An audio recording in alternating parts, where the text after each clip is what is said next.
Modern engineers take another look at the evidence and try out a radical new solution to an age-old mystery.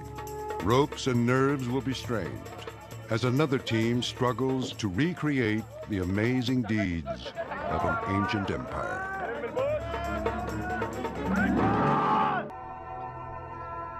How could Pharaoh's builders transport and erect stones weighing hundreds of tons in an age without cranes or steel cables?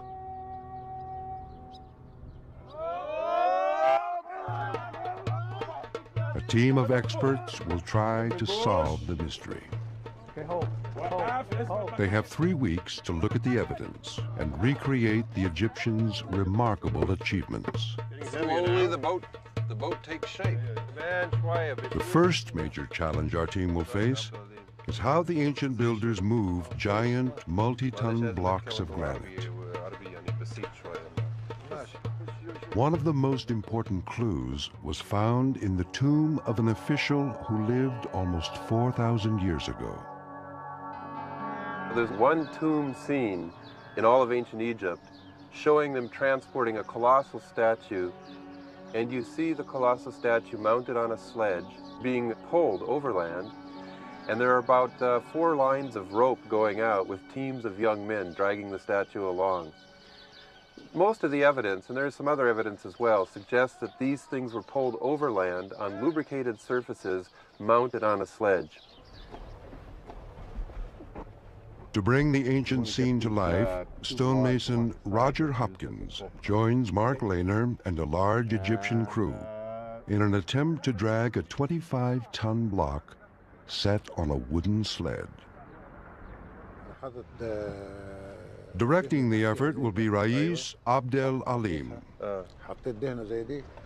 Egyptian foreman has built a roadbed with wooden timbers set into the earth. To reduce friction, the wood is smeared with animal fat.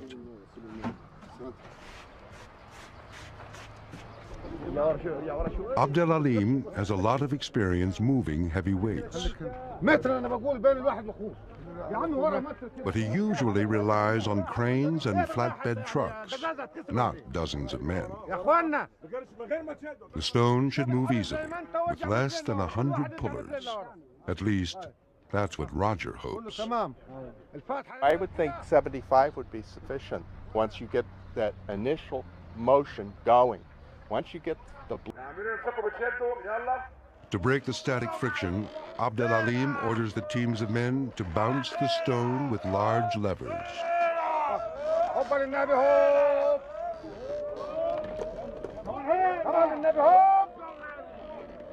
But with more than 100 pullers, the only thing moving seems to be the rope, which stretches more than anyone expected. Would they cement this thing down? I wasn't here when they put this on the track. Part of the problem is that the men on the ropes are not pulling together. Well, we don't have a unified jerking movement to get it going quite yet. Roger decides that the men need a little extra motivation.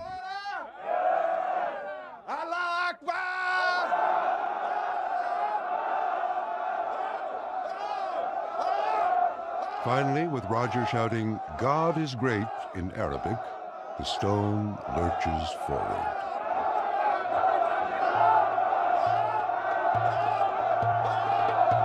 According to ancient accounts, the pharaohs had no problem gathering workforces that numbered in the thousands.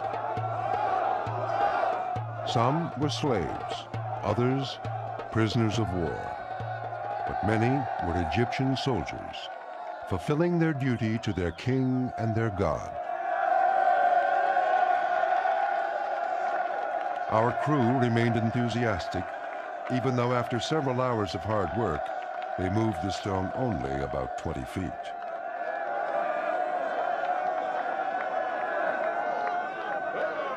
Dragging gigantic monuments is extremely slow and labor-intensive. Yet the ancient Egyptians managed to transport huge obelisks and statues hundreds of miles. from granite quarries in the south to the capital in Thebes, and further north to Memphis and Heliopolis.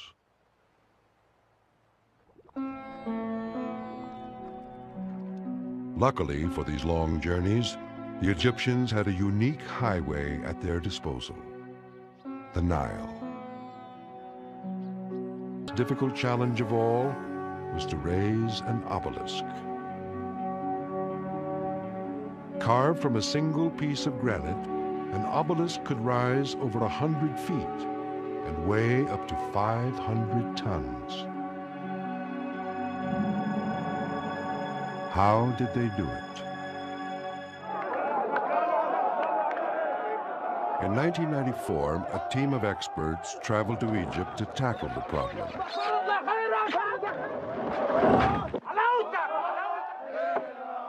But their attempt to erect an obelisk, just a fraction of the size of the ancient ones, fell short.